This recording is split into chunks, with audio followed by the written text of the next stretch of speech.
Hello and welcome to the Anita Posch Show and the Bitcoin for Fairness series, where we are talking about the role that Bitcoin is playing in enabling economic empowerment for individuals and communities by providing a fair and open access to a global financial network.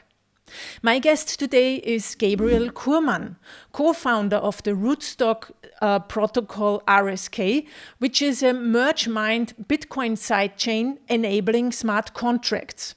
I hear you say smart contracts, Bitcoin DeFi. Will that not make many altcoins obsolete? Yes, maybe. I guess so. I'm going to ask Gabriel about this. And we're also discussing money on chain, a decentralized stablecoin on Bitcoin. As always, you can watch this interview on YouTube or you can listen to it in a podcast app that has Lightning payments enabled. Breeze app and the Fountain app and the Sphinx Chat app are apps where you can stream Satoshis to me, the podcaster. Thanks to supporting the Bitcoin for Fairness initiative go out to the Human Rights Foundation, which is uniting the world to stand against tyranny. Leden.io, financial services for hodlers of digital assets. And OKCoin, the globally licensed cryptocurrency exchange. And now, enjoy the interview. Hello, Gabriel Kurman from RSK and Money on Chain. Welcome to the Anita Posch Show. Thank you very much, Anita. It's a pleasure to be here. Yeah, it's a pleasure to meet you, this time online. The last time we met in November in El Salvador, I wanted to say Argentina. No, in El Salvador. Amazing. Yeah, exactly, at LaBitconf. Are you looking forward to the next LaBitconf? Absolutely. So the next one this year is going to be in Argentina. It's where everything started. You know, the initial BitConf was in 2013, more than a decade, almost a decade ago in Buenos Aires. And now we're going full circle and going back to Buenos Aires. But I think the idea is that also a Bitcoin week will stay in El Salvador on an annual basis. So we always going to have an excuse to go back to El Salvador and to see how the dream of Bitcoin mass adoption is working for El Salvador. Mm-hmm. And to see the changes year by year. So you will be going to Bitcoin Week and afterwards be at LaBitconf, I guess. Absolutely. I have so many friends in El Salvador now. It feels like every Bitcoiner in the world needs to help and contribute somehow to make sure that the El Salvador is a success story for its people, for the country, for their future, because this is the only way that we can spread the world and make sure that Bitcoin technology also helps other nations in Latin America and Africa. So it's very important that we do what we can to support and to make sure that El Salvador is a success story. Exactly. So, but let's go back a little bit and introduce you first. So please, can you tell us a little bit about you and since when are you in Bitcoin? Yeah, absolutely. So I was born in Argentina, born and raised. I'm an economist. I worked for private equity and corporate finance in my prior life before Bitcoin. I always wanted to be an entrepreneur and there were many things of the traditional financial system that didn't add up for me.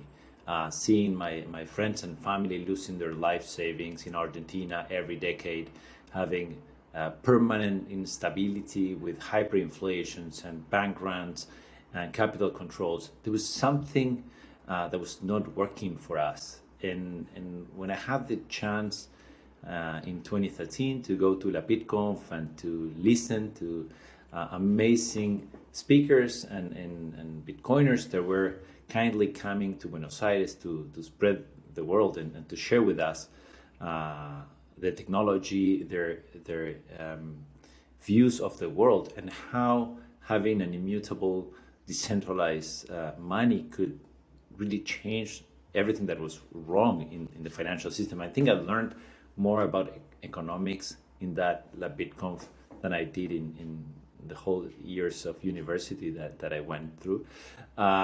So that changed my mind, and I since then I've been fully dedicated to helping build and code a better future, I would say, based on or built around Bitcoin.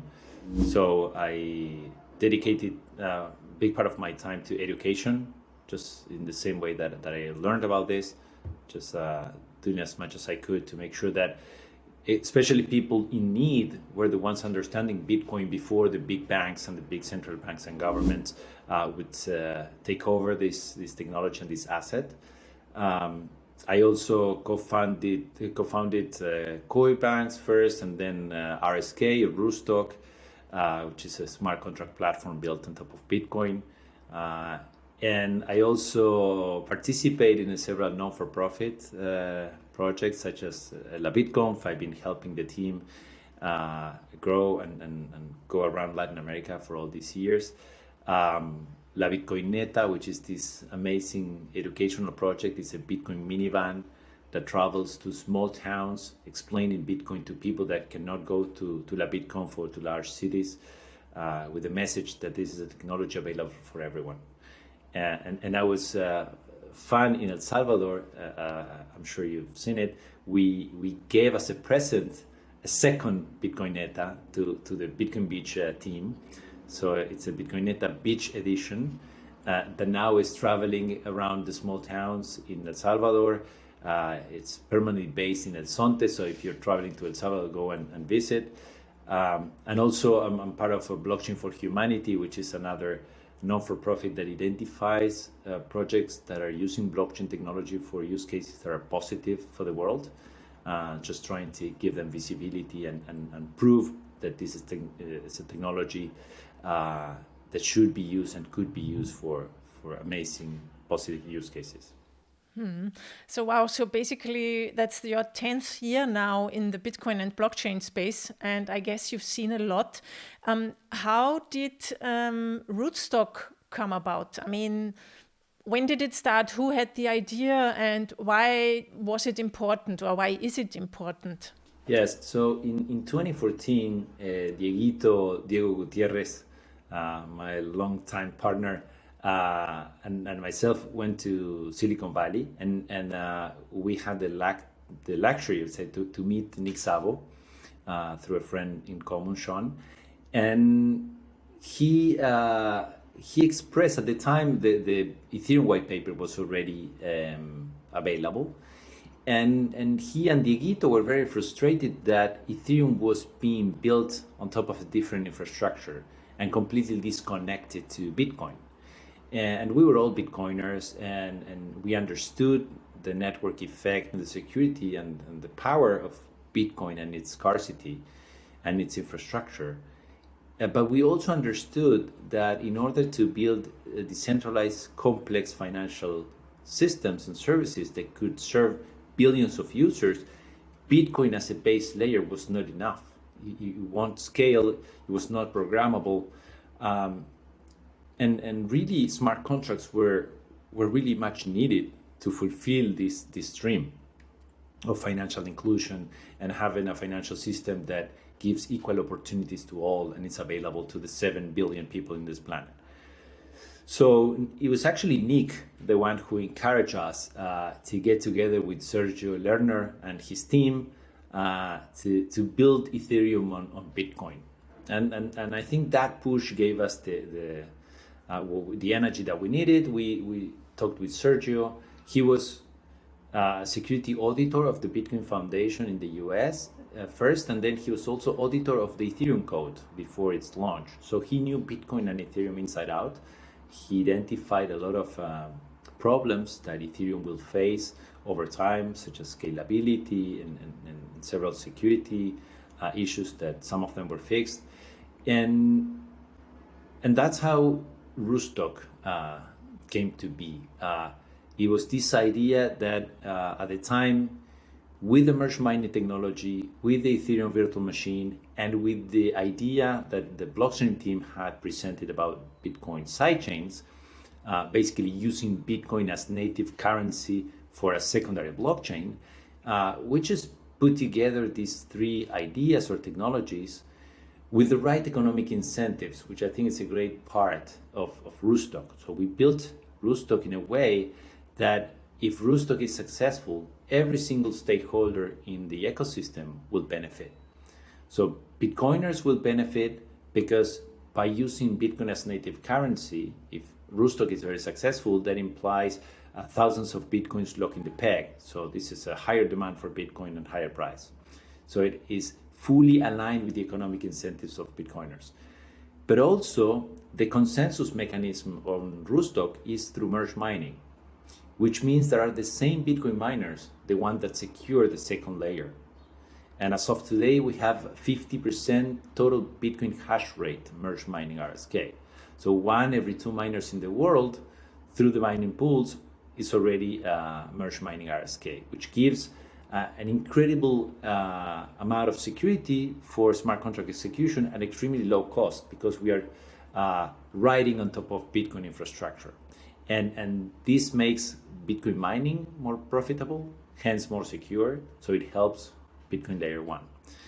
But also, it makes it also more efficient. So with the same amount of energy, you're mining not only the blockchain, the Bitcoin blockchain, but also Rootstock and all the transactions and all the economic activities on it. Exactly, absolutely. And this will become even more important over time when, through the halvings, the coin base gets reduced and the whole mining infrastructure is based on fees. Second layer fees could also add a lot of value to that, because it goes directly to the bottom line. It's not a revenue, it's just profit for the miners. But also it's interesting that in our value proposition, we also think we add a lot of value to Solidity and DeFi projects, because when you have a project with millions of users and hundreds of millions of value locked, and you depend on a specific infrastructure that has a lot of challenges ahead, that could go through bottlenecks with extremely high fees, the need to change to proof of stake. Imagine that community or that project built on a single point of failure, which is the underlying infrastructure that they've chosen. So we understood and we foresaw that most of these projects will become blockchain agnostic in the long term. And having the option to secure their technology with Bitcoin infrastructure was something very important for them and will become very important for them. So we think that in the long term, the infrastructure that can provide the lowest cost, the highest security will be the one used for most use cases. And I think we have a quite an interesting angle or value proposition there, because we are offering Bitcoin security at extremely low cost. So do I understand that correct? You basically say that all the other projects and altcoins, maybe their blockchains, will become obsolete in the future because all will fall back on the most secure, the most decentralized and most immutable blockchain, which is Bitcoin? Well, I don't want to say that anyone will become obsolete, because I really foster and promote open source innovation. So I like every project that is trying to innovate and build something. I celebrate that. But I think you have a point in the sense that I believe that most other blockchains are moving to proof of stake because they cannot afford proof of work. So only probably Bitcoin and its sidechains will be able to afford the security and immutability of proof of work. And as you said, every interesting technology developed out there, I think eventually will be built on top of a Bitcoin sidechain, such as Rootstock.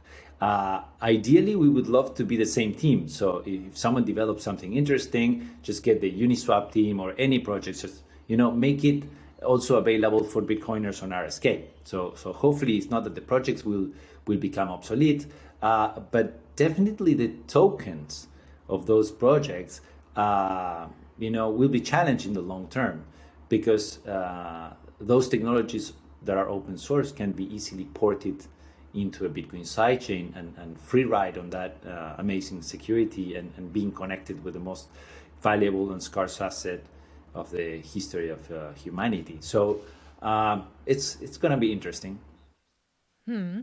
I mean, there are some critics, mostly Bitcoin maxis, who say, yes, but Rootstock still works with the Ethereum virtual machine, and this is not so secure. What's your answer to that? So I like to call myself, and many of us in the space, we call ourselves like Bitcoin mutants, right? Because we are Bitcoin what? mutants. Bitcoin what? Mutants. Mutants. Yes, because we are and we were maximalists, right? We believe and we understand the importance of Bitcoin as a base layer, as the most scarce, immutable, and censorable asset in the world. I come from Argentina. Many of our friends come from Venezuela, Nigeria. We understand the importance, and actually much more. I would say that those friends in the US or Europe or Asia, where they have sound financial systems, and as we were discussing before we started, is what was happening now in Canada and other parts of the world. People are starting to realize why Bitcoin was so important, as we understood like almost a decade ago. So we are maximalists on the monetary side of it, on the base layer. Now, at the same time, we also dream with a financial system that is fully built on top of Bitcoin infrastructure. We see the level of innovation, and forget about the speculative side of DeFi and the tokens, but the level of innovation that is happening in the space, when all the hype and just goes away, the technology will remain, and this will be the building blocks of a future financial system that will serve billions of users almost without human intervention. Right? It's the only way that we can provide nano-financial services to those in Zimbabwe, Nigeria, or Latin America. So this is something that is really important for us. And sometimes, maxis stay happy with the gold use case, and I want to make sure that we are not the Peter Schiffs of the future, right? Because the gold proof use case is super important, and we need to protect it as much as we can. And we love the governance of Bitcoin, and we want this to remain like this. Now, we also want all the other innovation to be available on top of Bitcoin. And we want Bitcoin in the same way that the internet scaled on layers. We also want Bitcoin infrastructure to scale on layers. So we're super excited about Lightning, and I think what's happening in El Salvador, it's a proof, even for those maxis that were against Lightning, that this is the way to go. That it's very important, to provide super low cost nano transactions for people that need that money to survive every day. So they cannot afford to be focused on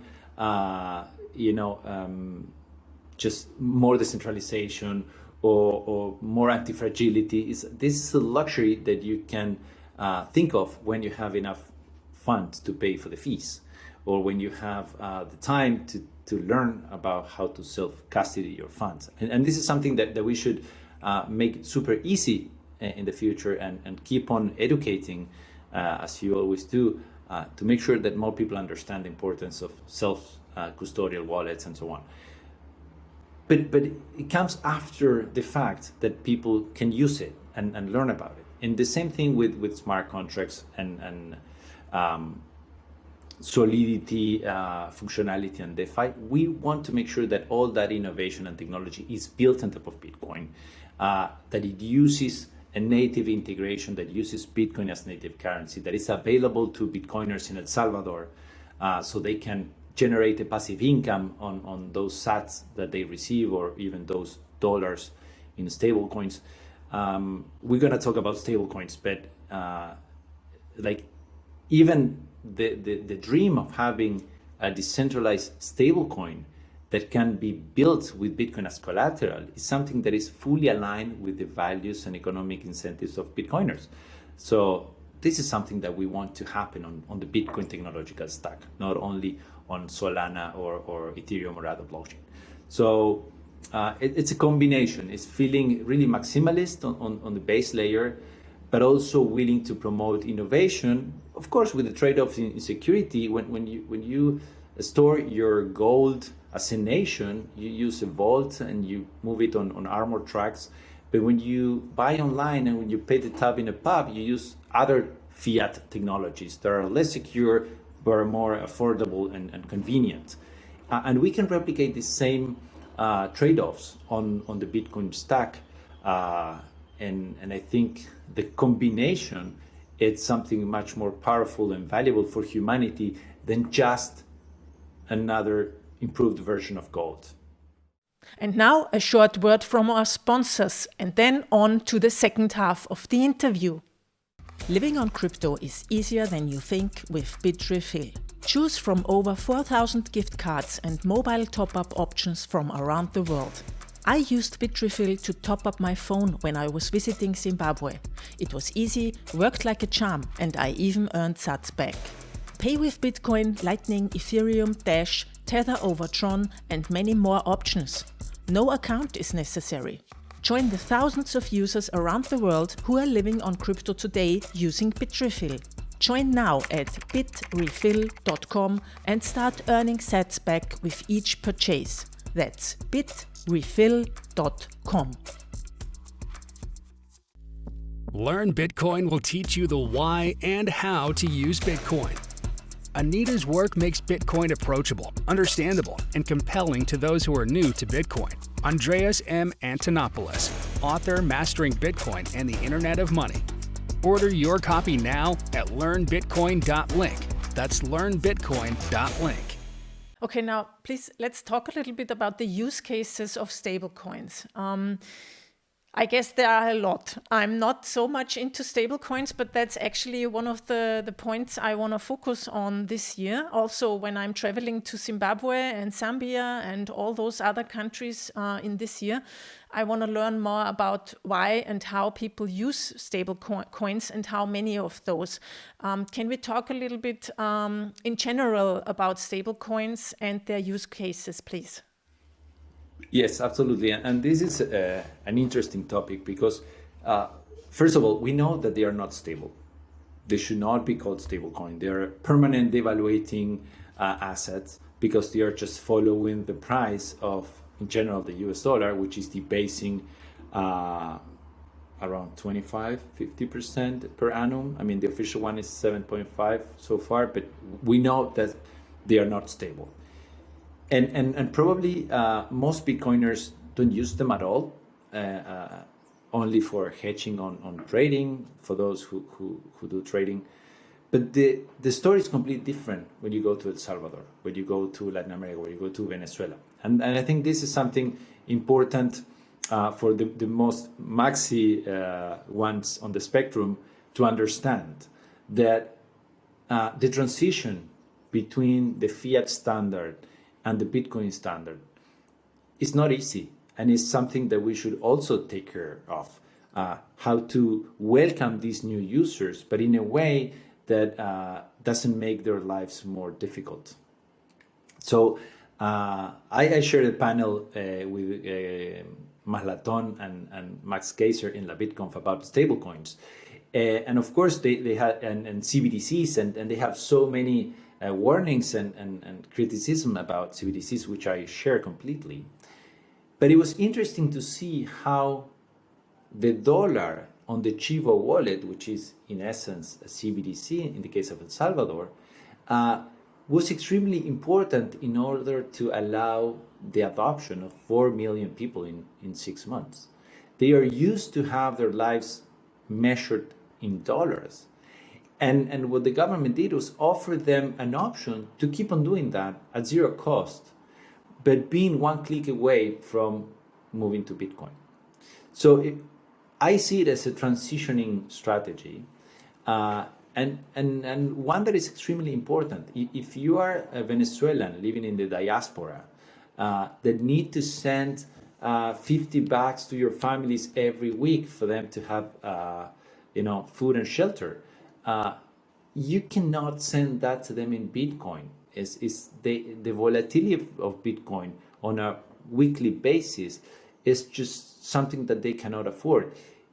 Somehow it is better for them to get devalued 10-20% per annum than not being able to afford food for a week when we enter a short bear market. So the usage of stablecoins in Argentina to be protected from the devaluation of the Argentine peso, which devaluates even faster than the dollar, and Venezuela and El Salvador, especially in remittances. 30% of the Salvadorian GDP comes from remittances from the US. So they need stablecoins. Now, you can have multiple types of stablecoins. And one of the main criticisms to stablecoins, on top of the devaluation and debasement, is that they are basically funding wars. Every time you use a centralized stablecoin, which is collateralized with bank deposits or treasury bills, you are funding the American war machine, right?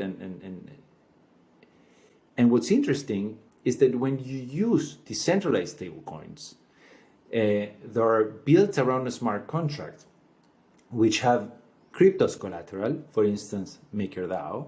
Well, you're using a different asset as collateral, but still Maker uses Ethereum in a big part and USDC, I think, on a big chunk as well. So it's still kind of a centralized stablecoin behind it. And that's why I was so excited when I learned about the Money on Chain project, which is one of the most exciting projects in DeFi for Bitcoin in the space, but that not many Bitcoiners know, and it's super important that Bitcoiners get to know this project, which has developed the first stablecoin which is collateralized with Bitcoins on RSK. Right? So RSK or Rootstock provided this smart contract programmability required, so you can have a smart contract that is fully decentralized with no KYC, and you can always send Bitcoins to that smart contract and in exchange mint either BitPro, which is the passive income collateral designed for Bitcoiners. So because a Bitcoiner will never take their funds away from cold storage to put them in a second layer DeFi protocol unless you're getting something in return. We value and we treasure the security of Bitcoin way too much. So the whole design of the protocol was done in a way that the collateral pool generates passive income for those institutional Bitcoiners or those large Bitcoiners that want to put, 1%, 5% of their holdings into getting passive income on their Bitcoins.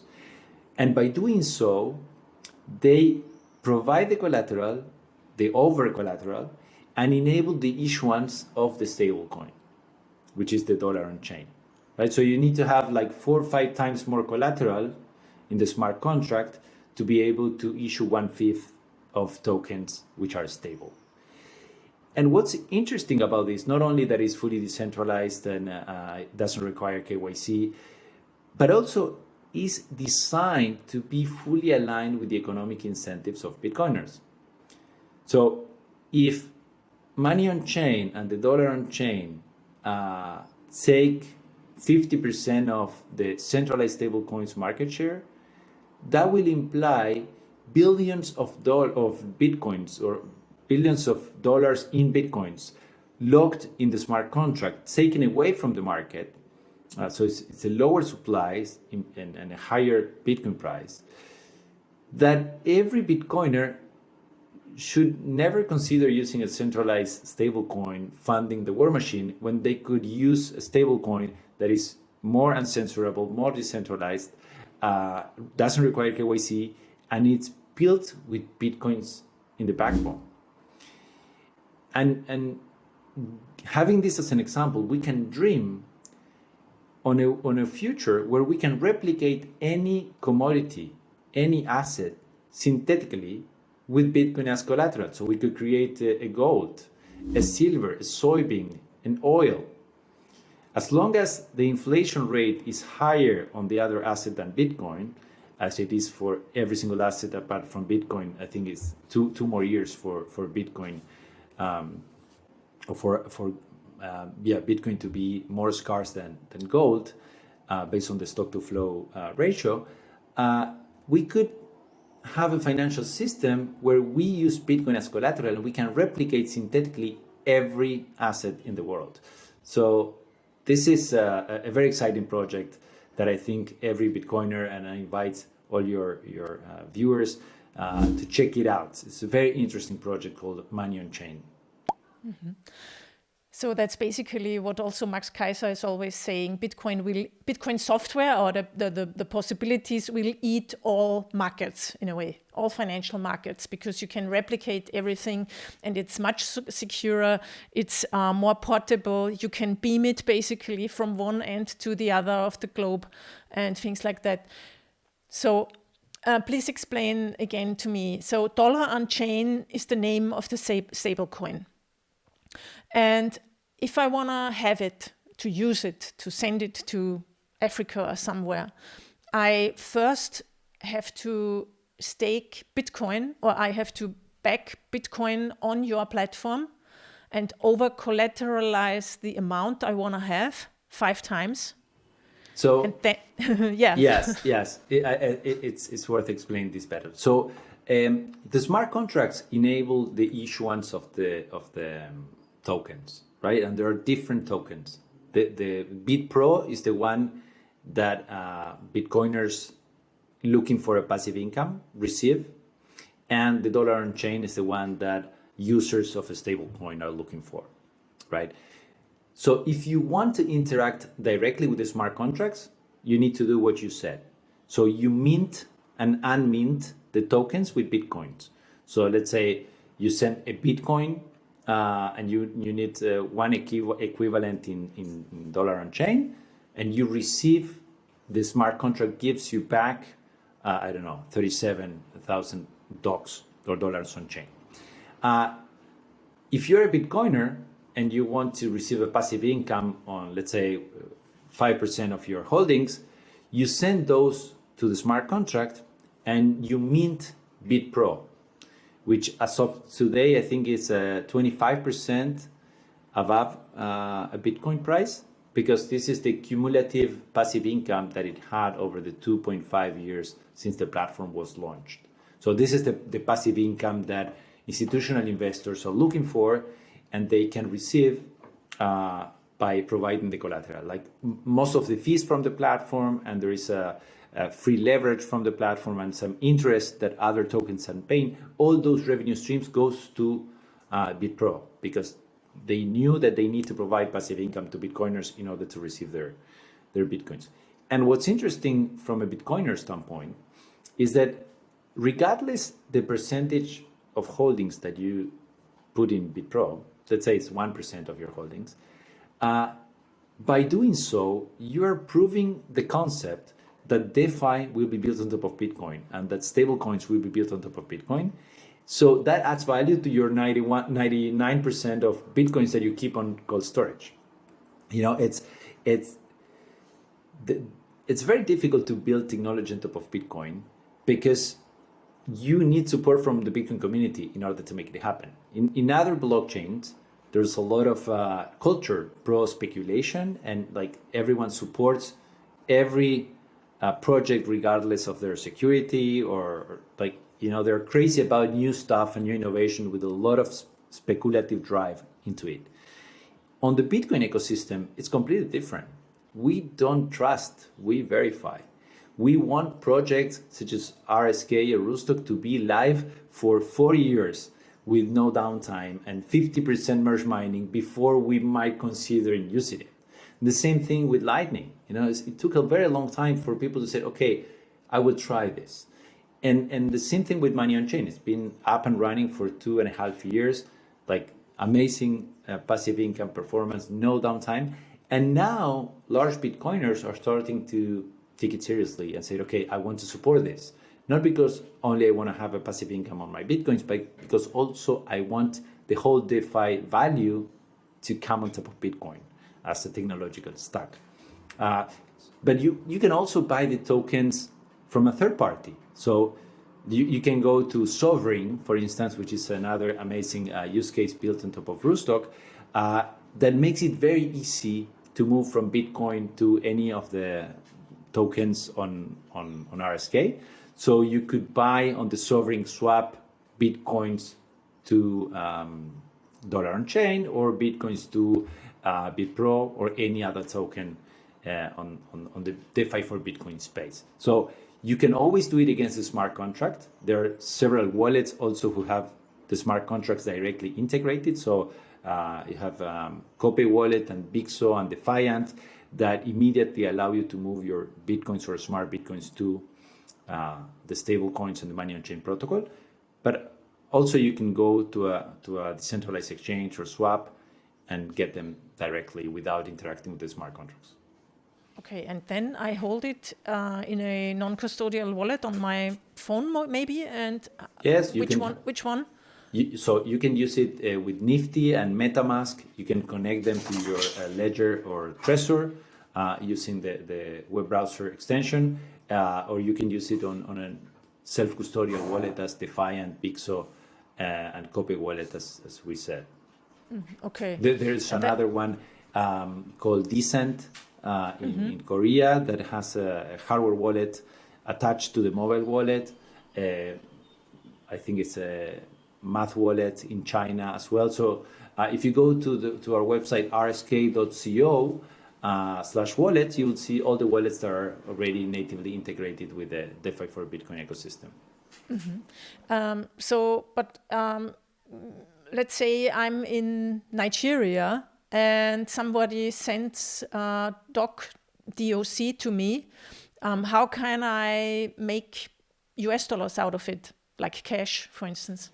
Well, in Latin America, it's much easier. There are multiple on-ramp, off-ramp solutions.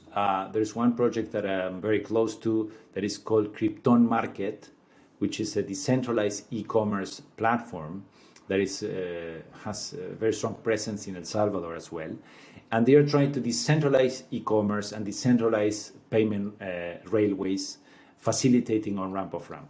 So in most of the Latin American countries, you will have a node of Krypton Market willing to help you on the on-ramp, off-ramp.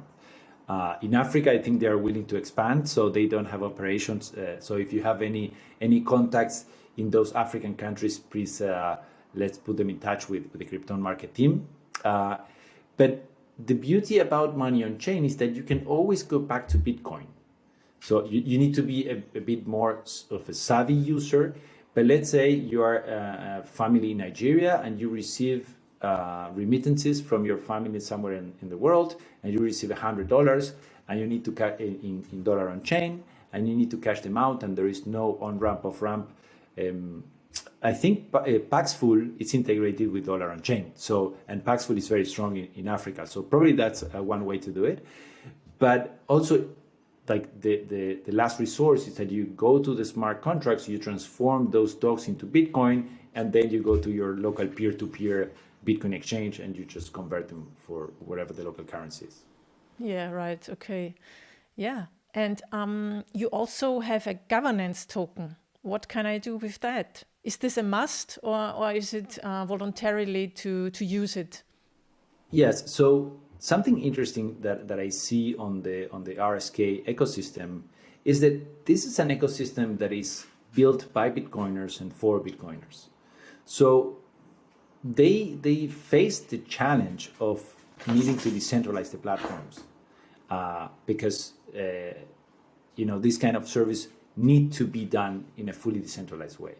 So Sovereign and Money on Chain and now Tropicus, they all launch their governance tokens so they can really have their platforms governed and developed by the community.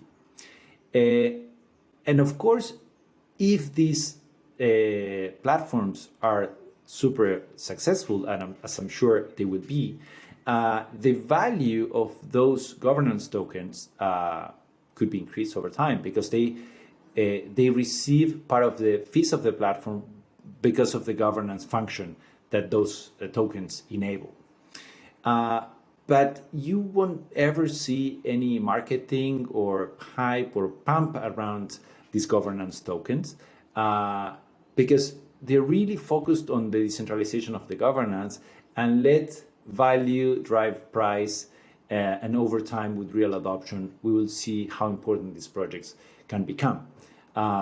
So I think it's interesting to have these decentralized governance tokens so everyone in the community can participate, can have their voices heard, and become part of the DeFi for Bitcoin community. But really, we never push too much on the speculative side of it, because I think it drives the wrong type of participants in the ecosystem. And it's much better to have people really willing to build an immutable and censorable DeFi platform than short-term speculative investors that are just willing for the hype or pump and dump in the token. So yes, all of these platforms have their own governance tokens, and I will let everyone do their own research. And I find it very interesting, but mostly because it allows the community to participate in the decisions of the platform. Yeah, it's always surprising to me how less people, not less, the opposite of many people, don't know about Sovereign or Money on Chain or even Rootstock, which is, to be honest, I came into the space in 2017, and one of the first things I saw and read about was Rootstock, and I knew immediately, okay, I just give it some time and then I won't need Ethereum and all the others, because they are basically doing the same just on top of Bitcoin. So if you really have your eyes open, then you can find it. But mostly, as you say, you don't make like advertisements for it, like, oh, come here and get rich quick, yeah?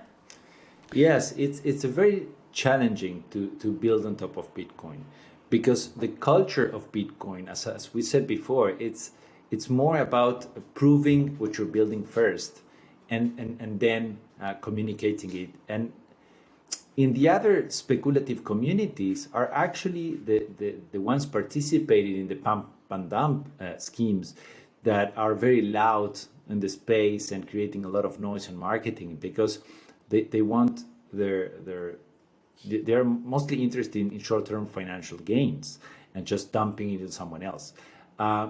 In the case of DeFi for Bitcoin and all these platforms that we're talking to, most of the value goes to Bitcoin. So are the Bitcoiners the ones who should be promoting and supporting and making sure that DeFi happens on top of Bitcoin and its upper layers?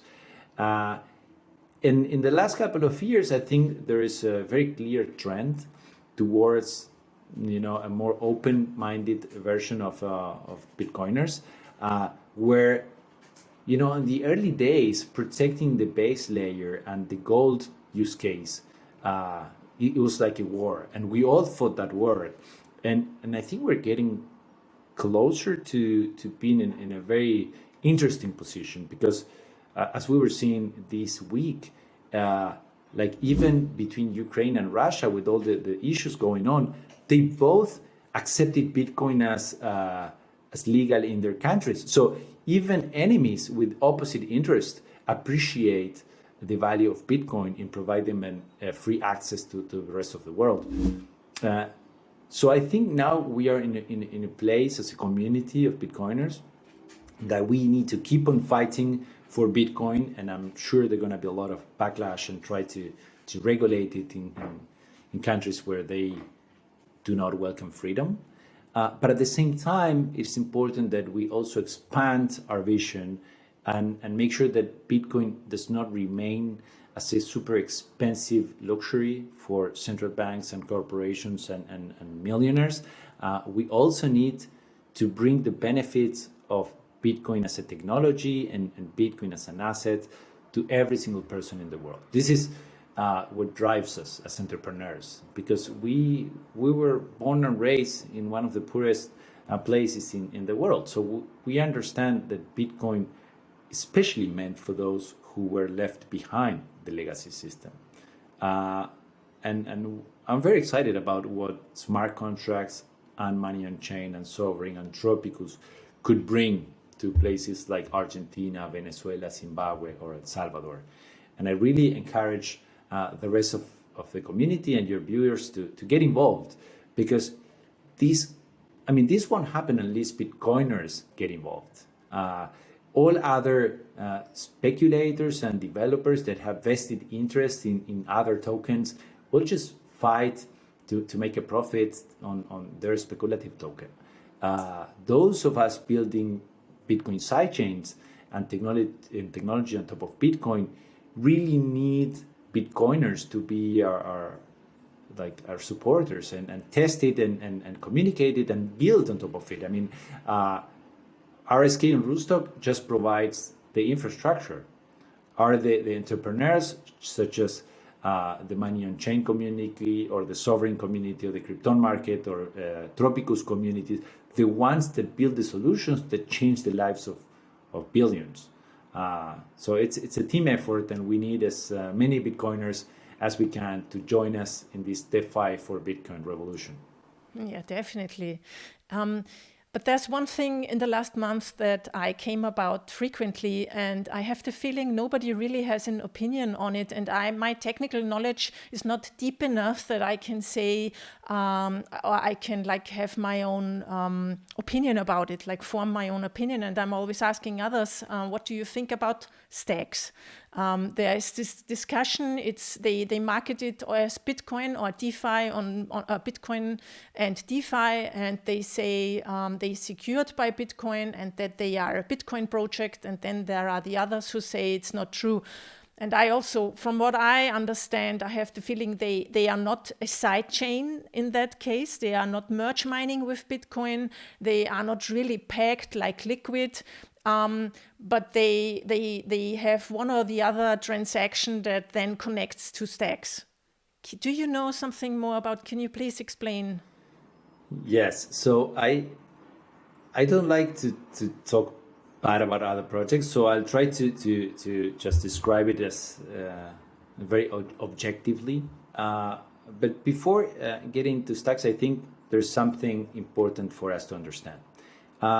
The crypto ecosystem is always looking for the new narrative to create hype around it, and you've seen the discussions, all the VCs that have vested interest just funding early startups and reselling afterwards and just creating a business out of everything. So it was the ICOs, then it was Web3, every NFTs, where there's a big long list of investors to get trashed and lose all their fundings, and especially when you are making these technologies very easy for unaware investors or early participants in the space that do not know the difference between Bitcoin and an altcoin, and they just fall and end up buying NFTs instead of protecting themselves from the collapse of the US dollar, right? So this is the crypto ecosystem we live in. And I wouldn't be surprised if built on Bitcoin becomes the next fancy narrative used to scam newcomers to the space. So that's why what you were mentioning about the confusing marketing narrative is very important, because you could have hundreds of scammers claiming that they are building on Bitcoin. And we need to protect that by being very, very clear on how our projects benefit Bitcoin. No, and the fact that you, as a very savvy person in the space, still do not understand how stacks works, I think is their fault, and kind of they were doing it on purpose. So that's where we should be very clear. For instance, when we developed RSK, we just crashed our brains on how we could be super aligned with the Bitcoin community. We decided to expand functionality for the Bitcoiners.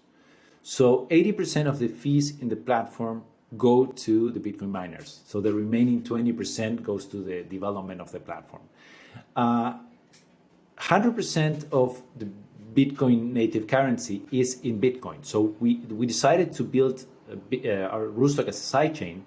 So the native currency of Rootstock is Bitcoin, right? And that actually made the project very difficult to fund, because it's much easier to create a native token and speculate on that and just use it for crowdfunding. So when you're building a Bitcoin sidechain, you need to fund your project in traditional ways, which is much more difficult and ends up having a much smaller budget for marketing and development and so on. So building a Bitcoin sidechain is very difficult. And it's also why I think it should be appreciated and respected, because it's a very crucial decision when you're starting a project. And that's why there are so little sidechains, Bitcoin sidechains, because the temptation of creating a native token that is speculative on which you can fundraise, it's extremely high. So it's super easy to explain how Rootstock adds value to Bitcoiners, because it uses Bitcoin as native currency and because it adds fees to the Bitcoin miners. It is very easy to explain how Liquid adds value to Bitcoin, because they also use Bitcoin as native currency. They do not use Bitcoin for the consensus, so the consensus is federated. They don't give value to Bitcoin miners, but they benefit every single Bitcoin holder because their native currency is Bitcoin. So they are also a Bitcoin sidechain. Now, in the case of stacks, they have their own native currency. So they decided to fundraise, and somehow their native currency competes with Bitcoin in terms of store of value. So I think they have some kind of anchoring. So every block, there are a couple of transactions that come from the Stacks blockchain. So it probably adds a few cents per block. And it is clear to me that it's more what you're taking from Bitcoin than what you're giving back to Bitcoin in terms of value. But that's okay. I don't have anything against that. You can design your open source protocol as you want. Now, when you're marketing your project as built on Bitcoin, why are you doing so? Are you looking for Bitcoiners to join your platform, to use your technology? Are you willing Bitcoiners to put their Bitcoins into your platform? And once they are inside, they say, yeah, but you use it, you need to buy my token, right? So I think it's more the confusing marketing what upsets many Bitcoiners, because they could just say, we're Stacks, this is how we work. If you like it, use it. But the permanent Bitcoin narrative that is not backed by the actual technology and the economic incentives on how the platform was built and fundraised is what I think many people find a bit upsetting. On the other hand, they made a claim to help and donate to Bitcoin Core developers, which is something that I think is great. And that could be done by any other project and any other blockchain, and should be done by everyone. But that doesn't mean that Stack is built on Bitcoin. So built on Bitcoin will be used for scammers. And it's the ones that really care about Bitcoin and the Bitcoin community, especially those who are not aware of these technologies and cannot assess properly. We are the ones that need to protect the narrative. We are the ones that should be, putting light on these projects that are claiming to be built on Bitcoin. I said, what do you mean? Explain it clearly and properly, because Bitcoiners need to know whether by using your platform they are benefiting the Bitcoin ecosystem as a whole, or you're just, feeding on the immutability of Bitcoin, but really not adding much value back. So one thing I understood to look out for is if it's using Bitcoin as a native currency. Yeah. Yes, this is the definition of a sidechain, right? You are a sidechain when the second layer is using as native currency the native currency from a primary blockchain. And as far as I know, only Blockstream and Rootstock are the ones that are true Bitcoin sidechains using Bitcoin as native currency. And this is a huge difference, because it really aligns the economic incentives to every Bitcoin holder in the world, and at the same time makes these projects extremely difficult to fund. So also it should be respected, because these are founders that are giving away a lot on a personal basis just to keep on building on top of Bitcoin. And this is something that the community should appreciate, because it's very difficult, and also it implies lower marketing budgets. So the DeFi for Bitcoin and the Bitcoin sidechains and everyone building on Lightning, we need every single Bitcoiner support, because we are building this for the Bitcoin community. So unless Bitcoin community appreciates and help us make these very successful solutions, then these solutions will happen somewhere else in another blockchain, and that will be offering less decentralization, less security, and especially exposing those users who need this the most to a blockchain that in 10 years can be fully censored, where all the information can be made public, or the funds could be seized. So it's very important that the Bitcoin community embraces, I think, the upper layers and the innovation happening on the Bitcoin technological stack, because it will only make the base layer stronger. You know, having the full financial system built on top of Bitcoin just makes Bitcoin as Gold 2.0 stronger and better. Right. So, Gabriel, that was a lot. Thank you very much. I learned a lot, and I hope our listeners too. There's one question I always ask at the end. There's a saying that says, you can't change Bitcoin, but Bitcoin changes you. How has Bitcoin changed you? It's a great question, and everyone that's been in this space for several years can confirm this. I would say that the most important thing that Bitcoin did to my life is that gave me a sense of purpose.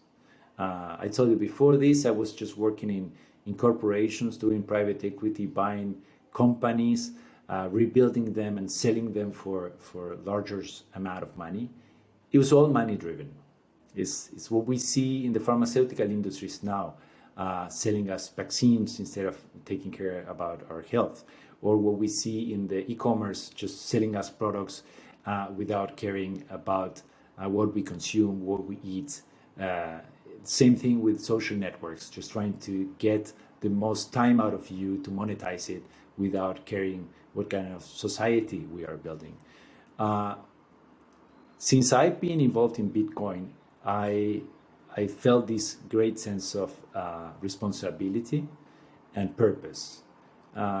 Because once you understand that we have the power to code a different world, that the old paradigm is falling apart and something new needs to be rebuilt. But I think that most probably what gets rebuilt is much worse than what we had before. So we've seen Black Mirror, and I think most of us are very worried about what the outcome could be. And in my case, and I think many other Bitcoiners, these risks give us extra strength to make sure that we want to get involved. That regardless of the outcome, if we have a chance to code and to build a better world, we need to get involved. Because if we don't, someone else with the wrong incentives and interest will build it for us. So I think this is how Bitcoin changed me the most, is with this sense of purpose and also this feeling of willing to give back. No, is that the everything that comes with Bitcoin, it's not an end. It's a mean to build something different and hopefully live a world that is a bit better than the one we received. So this is something that I love about Bitcoin, and I love about its community. And you've seen it in El Salvador and LaBitconf. I've never seen anywhere else in the world such a large community of mind-like people just dreaming that a better future is possible and getting involved in building it. So also the amount of friends that I've met over the years in this space that I treasure in my heart, they're shoulder to shoulder building every year and defending the right causes is something that I really appreciate about Bitcoin as well. Yeah, me too. Thank you very much for that. So thank you, Gabriel. Can you please just tell us now where people can find your work and follow you, and also the website moneyonchain.com, is that correct? Yes, moneyonchain.com is the website for the stablecoin. Sovereign.app is the website for Sovereign. You also have kryptonmarket.com. Tropicus, I don't remember exactly the website, but you can check Tropicus with K and Y. RSK.co is the Rootstock website. I'm on Twitter, Gabriel Kurman. And there is also a Rootstock open Slack channel that everyone can join. It's open/RSK/dev. So all developers and Bitcoin enthusiasts, I encourage them to join the open Slack as well for questions. And thank you very much, Anita. I really appreciate your work. You're doing a great effort in educating people. Thanks for being so close to Latin America and to Africa. And let us know how we can help Africa as well. We have our ecosystem ready to help as much as we can. Great. I will get in touch with you after that. Okay, thank you very much, Gabriel. Have a nice day. You too. Bye-bye. Thank you. That's it. Thanks for joining the Bitcoin for Fairness series of the Anita Posch Show. If you've enjoyed this interview, please subscribe to the show at anita.link/subscribe and recommend it to your friends. A special thanks goes out to the organizations and companies that support the Bitcoin for Fairness series. These are the Human Rights Foundation, Leden.io, and OKCoin. Thank you very much. See you soon at the Anita Posch Show.